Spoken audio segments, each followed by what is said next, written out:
नमस्कार दोस्तों, मैं हूं नीरज राय और स्वागत है आपका फार्मा आर्ट्स में। दोस्तों, आज के इस वीडियो में हम बात करने वाले हैं फिजियोलॉजिकल पैरामीटर्स की, जो कि ह्यूमन के अंदर होते हैं। एक्चुअली ह्यूमन का फिजियोलॉजिकल पैरामीटर का मतलब वो वाइटल साइंस होते हैं, जैसे कि बॉडी टेम्परेचर आपका कितना होना चाहिए या आपके अंदर ऐसी बहुत सारी वैल्यूज़ होती हैं, वो क्या होनी चाहिए। आज इस वीडियो में हम इसी की बात करेंगे। एक नॉर्मल वैल्यू क्या होनी चाहिए, एक एवरेज वैल्यू क्या होती है, किससे कम और ज़्यादा होगा तो आपको प्रॉब्लम होगी।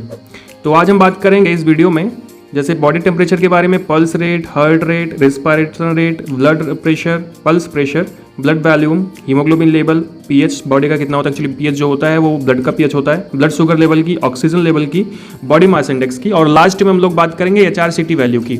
एचआरसीटी का मतलब एक तरह से आप सिटी वैल्यू कह सकते हैं, कम पीरियड टोमोग्राफी वैल्यू।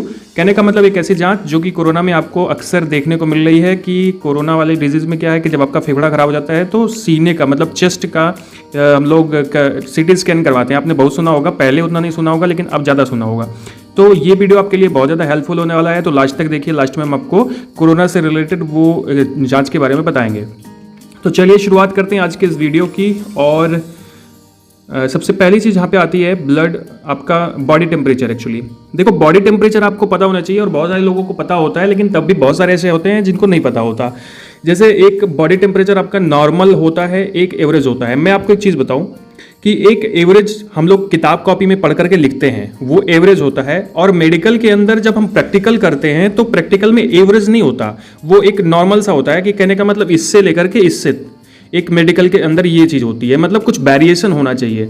ऐसा नहीं कि 98.4 जैसे फ़ारेनहाइट आपका टेम्परेचर होता है इतना ही होगा, नहीं। तो एक नॉर्मल, अगर आप डिजिटल थर्मामीटर से चेक कर रहे हैं तब तो बहुत ज़्यादा वेरिएशन आएगा, लेकिन एक नॉर्मल पारे वाले से चेक कर रहे हैं तो जो नॉर्मल बॉडी टेम्परेचर आपका होता है वो 97 से 98.8 फ़ारेनहाइट होता है या होना चाहिए। मतलब एक पारे वाले की बात मैं कर रहा हूँ, ठीक है। अगर मुंह में लगाएंगे तो एक्यूरेट टेम्परेचर आएगा, थोड़ा सा ज़्यादा आएगा। और बॉडी के और किसी पार्ट में लगाएंगे, जैसे आर्म में लगाएंगे तो वो कम टेम्परेचर आएगा, ठीक है। ये सब होता है। तो इस वजह से हम लोग नॉर्मल में क्या करते हैं कि एक वैल्यू बना लेते हैं कि इससे उससे बीच में होना चाहिए। और अगर हमको एग्जाम में लिखना है, पेपर में लिखना है, कॉपी में लिखना है तो एक एवरेज लिखते हैं। जैसे 98.4 फ़ारेनहाइट जो होता है वो एक नॉर्मल बॉडी टेम्परेचर होता है। 37 डिग्री सेंटीग्रेड एक नॉर्मल टेम्परेचर होता है, ठीक है। आगे बढ़ते हैं, अगला पल्स रेट की बात करते हैं। देखो, पल्स रेट और हार्ट रेट एक जैसी होती है। पल्स रेट का मतलब नाड़ी दर और हार्ट रेट का मतलब आपके हार्ट की दर क्या है, तो दोनों लगभग सेम होती है। नॉर्मल रेंज की बात करें जो मेडिकल के अंदर देखा जाता है तो 60 से 110 बीपीएम है, कहने का मतलब बीट्स पर मिनट है। तो ये नॉर्मल हार्ट रेट है, नॉर्मल पल्स रेट है। और एवरेज अगर मैं बताऊं तो इसका होता है 72, मतलब अगर 72 है तो नॉर्मल है। ये मतलब दोनों का मैं बता रहा हूँ कि एवरेज का मतलब कॉपी में लिखने वाला और नॉर्मल का मतलब अगर आप प्रैक्टिस कर रहे हैं तो इसके बीच में अगर वेरिएशन आता है तो कोई दिक्कत नहीं है, ठीक है। अगला आता है रेस्पिरेशन रेट। रेस्पिरेशन रेट का मतलब जो हम सांस ले रहे हैं उसकी क्या रेट है। अब लोग सांस लेते हैं तो सांस की कुछ दर होती है, तो एक एवरेज सांस की दर जो होती है वो 18 होती है पर मिनट।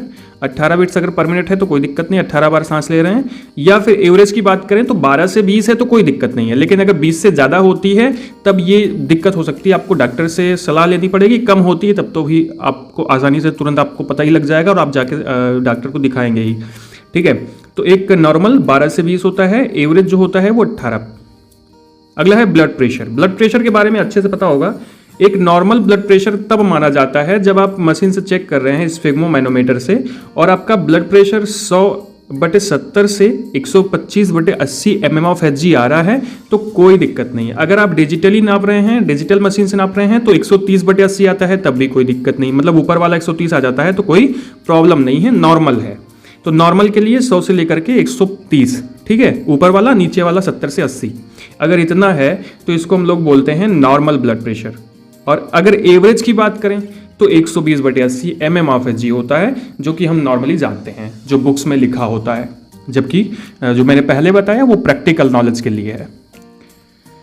अगला आपका आता है पल्स प्रेशर। पल्स प्रेशर क्या होता है, ब्लड प्रेशर हो गया। पल्स प्रेशर जो है आपके ब्लड प्रेशर को माइनस कर दो, उसको हम लोग बोलते हैं पल्स प्रेशर। जैसे सिस्टोलिक डायस्टोलिक को माइनस कर दो तो 120/80 माइनस कर दो, कितना आ जाएगा, 40 आ जाएगा। तो एक एवरेज जो पल्स प्रेशर होता है वो 40 mm/Hg होता है और नॉर्मल 35 से 45 के बीच में है तो कोई दिक्कत नहीं। उससे ज़्यादा या कम होता है तो आपको प्रॉब्लम्स हो सकती हैं। अगली चीज आती है ब्लड वैल्यूम। ब्लड वैल्यूम कितना होना चाहिए? तो मेल और फीमेल की बॉडी थोड़ी सी डिफरेंट होती है, जिसकी वजह से मेल और फीमेल के अंदर जो ब्लड वैल्यूम होता है वो डिफर करता है। तो अगर मैं बात करूं यहाँ पे नॉर्मल ब्लड वैल्यूम मेल के अंदर तो 5 से 6 लीटर होता है, 7 से 8% बॉडी वेट का, और फीमेल्स में थोड़ा सा कम होता है, 4.5 से 5.5 लीटर होता है। इससे कम अगर ब्लड हो जाता है तब आपको डॉक्टर्स को मिलना चाहिए, या इससे ज़्यादा हो जाता है, एक्चुअली ज़्यादा क्या, इससे कम होता है तो आपको थकान इत्यादि अनुभव होगी, तो आपको डॉक्टर से मिल लेना चाहिए। अगला है हीमोग्लोबिन लेवल। एक नॉर्मल सी चीज़ है, हीमोग्लोबिन लेवल अक्सर लोग चेक करते हैं, एक मेल के अंदर और फीमेल के अंदर डिफर करता है। जिस प्रकार से ब्लड की इधर उधर थोड़ी सी होती है मेल और फीमेल के अंदर, उसी तरह से इसमें भी मेल के अंदर जो हीमोग्लोबिन लेवल होता है, HB लेवल होता है, मेल के अंदर 13.5 से 17.5 ग्राम पर डेसीलीटर मतलब DL ब्लड होता है। कहने का मतलब एक एवरेज अगर मैं मान के चलूँ तो इसको हम बोलेंगे 14 ग्राम पर DL, ठीक है। और फीमेल के अंदर 12.5 से 15.5 ग्राम पर DL होती है। तो कहने का मतलब एवरेज मान के चलूँ तो 13 ग्राम पर DL होगा, ठीक है।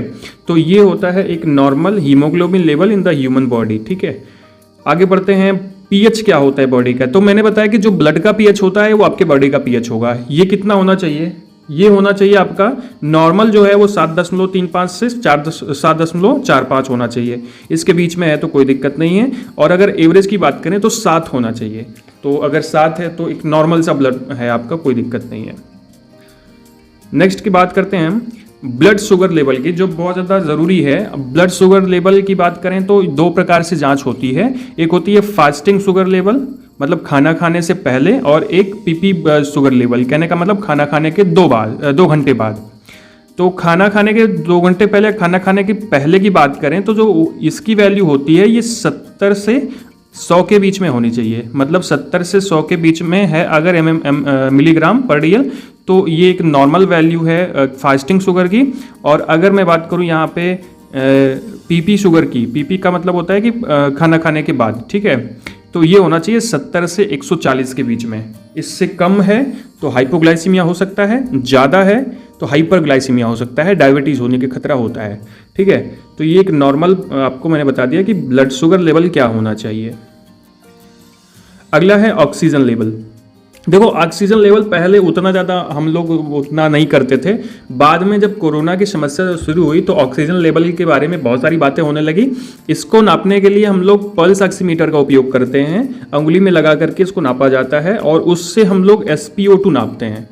मतलब ऑक्सीजन सेचुरेशन लेवल होता है SpO2, जिसको हम लोग पल्स ऑक्सीमीटर से मापते हैं। ये नॉर्मल कितना है कि अगर आपका 95 है तो, या 95 से 100 के मैं मान लेता हूँ, 95 से 100 के बीच में है तो ये एक नॉर्मल ऑक्सीजन लेवल होता है। इससे ज़्यादा है तो, और अगर 90 से 94 है तो ये कम ऑक्सीजन लेवल है, तब आपको डॉक्टर से मिलना चाहिए। और हो सकता है आपको ऑक्सीजन की ज़रूरत पड़ जाए, या फिर अगर मान लो कि 90 से कम है तब आपके लिए बहुत ज़्यादा समस्या है, तब आपको बिल्कुल सपोर्ट चाहिए आपको ऑक्सीजन का, और ऑक्सीजन के बिना आप जिंदा नहीं रह सकते हैं। एक्चुअली आपकी बात मैं नहीं कर रहा हूँ, जो मरीज़ है उसकी बात कर रहा हूँ, ठीक है। तो जो मरीज़ है उसको ऑक्सीजन चाहिए होता है। अगर उसका ऑक्सीजन लेवल 90 से कम आ जाता है, या 90 से 94 तब तो कम ही है, ठीक है। तो ये तो हो गया कि हवा में कैसे नापते हैं। एक होता है ABG वैल्यू, जो कि होती है ऑक्सीजन लेवल की वैल्यू, मतलब आपके ब्लड के अंदर कितना ऑक्सीजन है, तो इसको कहते हैं एट्रियल ब्लड गैस, ठीक है। ये जो है आपका 70 से 100% होना चाहिए, इसके बीच में होना चाहिए। आगे बढ़ते हैं, बॉडी मास इंडेक्स आता है, BMI बोलते हैं हम लोग। बॉडी मास इंडेक्स जो है उसको नापने के लिए उसके लिए कैलकुलेशन होता है। मैं इसका वीडियो बनाऊंगा BMI का, नेक्स्ट वीडियो या फिर 2 दिन बाद बनाऊंगा, आप देख लेना ज़रूर उसको कि इसको कैसे नापते हैं, क्या फार्मूला होता है। और वैसे क्या है कि आप मोबाइल के अंदर भी BMI माप सकते हैं, उसके लिए भी कोई दिक्कत नहीं है, बस आपको चीज़ें पता होनी चाहिए कि कैलकुलेशन कैसे होता है। तो या तो उसमें वैसे ही डायरेक्टली दे देते हैं, तो फ़ोन में आप इसको कर सकते हैं। तो मैं उसमें को बताऊंगा कि कैसे कर सकते हैं। तो अभी देखते हैं कि बॉडी मास इंडेक्स अगर आप निकालते हैं तो ये कितना आता है। तो नॉर्मल होता है, कितना अंडरवेट होता है, कितना ओबेसिटी होती है, या कितना जो है ओवरवेट होता है। तो मान लीजिए कि अगर आपका बॉडी मास इंडेक्स आया है 18 से लेकर के 24 या 25, एक्चुअली 24 नहीं है 25 है, मतलब 18.5 से 25 के बीच में आता है, 18 से 25 के बीच में आता है, तो ये आप नॉर्मल वैल्यू है, कोई दिक्कत नहीं है। आप खाना पीना आराम से जैसे खाते हैं वैसे खाते रहिए। अगर मान लीजिए कि 18 से कम है तो उसको हम बोलते हैं अंडरवेट है। कहने का मतलब पेशेंट या फिर जो व्यक्ति है वो दुबला पतला है और उसको बहुत सारी बीमारियां हो सकती हैं क्योंकि वो कमज़ोर है।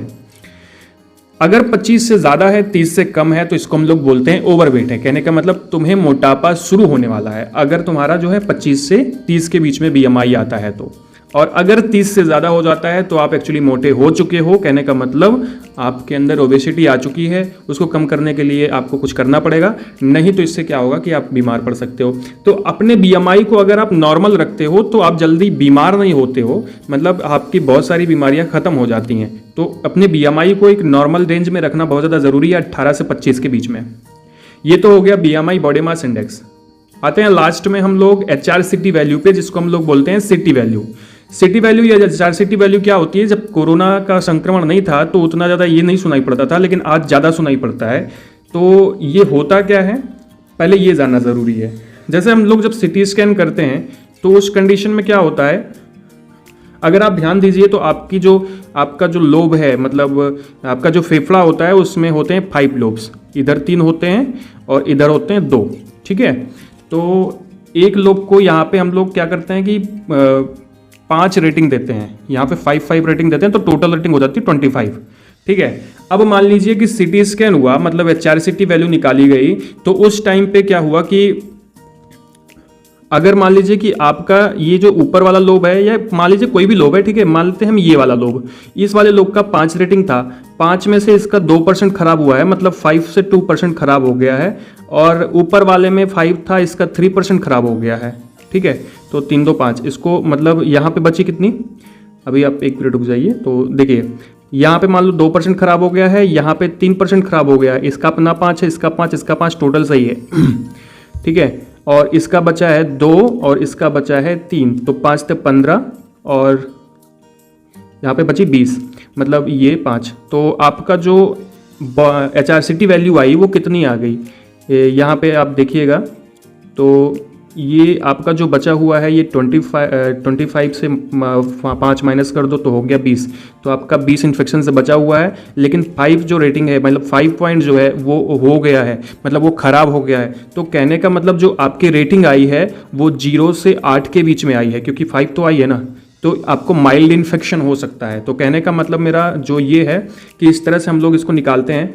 एक्चुअली HRCT वैल्यू को हम लोग बोलते हैं high resonance computed tomography value, और ये अगर 0 से 8 के बीच में आती है, जैसे मैंने आपको बताया कि अभी आप यहाँ पे अपने जब देखा तो 5% कुछ खराब हुआ था, तो 0 से 5 के बीच में, 0 से 8 के बीच में आ रही थी, तो वो वैल्यू अगर 0 से 8 के बीच में है तो माइल्ड इन्फेक्शन है, और अगर 9 से 18 के बीच में है तो मॉडरेट इन्फेक्शन है। कहने का मतलब उसके बाद सीवियर इन्फेक्शन है, कहने का मतलब ये 19 से 25 के बीच में है। तो सबसे पहली बात तो यहाँ पे ऑक्सीजन की ज़रूरत आपको मॉडरेट से पड़ सकती है, और यहाँ पे क्या है कि माइल्ड इन्फेक्शन को हम दवा से घर पे ठीक कर सकते हैं, और मॉडरेट इन्फेक्शन के लिए आपको ऑब्जर्वेशन में रखना पड़ेगा, और सीवियर इन्फेक्शन के लिए आपको ICU तक जाना पड़ सकता है। और साथ ही साथ में यहाँ पे ऑक्सीजन की भी ज़रूरत आपको पड़ सकती है। तो ये होती है HRCT वैल्यू। इसी तरह से हम लोग कहते हैं कि हमें इतना % कोरोना हो गया है, ठीक है। एक्चुअली ये यही होता है, इसी को लोग देखते हैं। तो ये था आज का वीडियो जिसमें हमने आपको बताया कुछ फिजियोलॉजिकल पैरामीटर्स जो कि ह्यूमंस के बीच में होते हैं, ह्यूमंस के लिए होते हैं, और ये सारी चीज़ें आपको पता होना बहुत ज़्यादा ज़रूरी होता है। तो अगर आपको ये वीडियो अच्छा लगा हो तो चैनल को सब्सक्राइब कर दीजिएगा, वीडियो को लाइक कर दीजिएगा और शेयर कर दीजिएगा अपने दोस्तों के साथ। हमें इंस्टाग्राम पर भी फॉलो कर लीजिएगा। इसी तरह के वीडियो देखने के लिए हमारे चैनल पर बने रहें। धन्यवाद।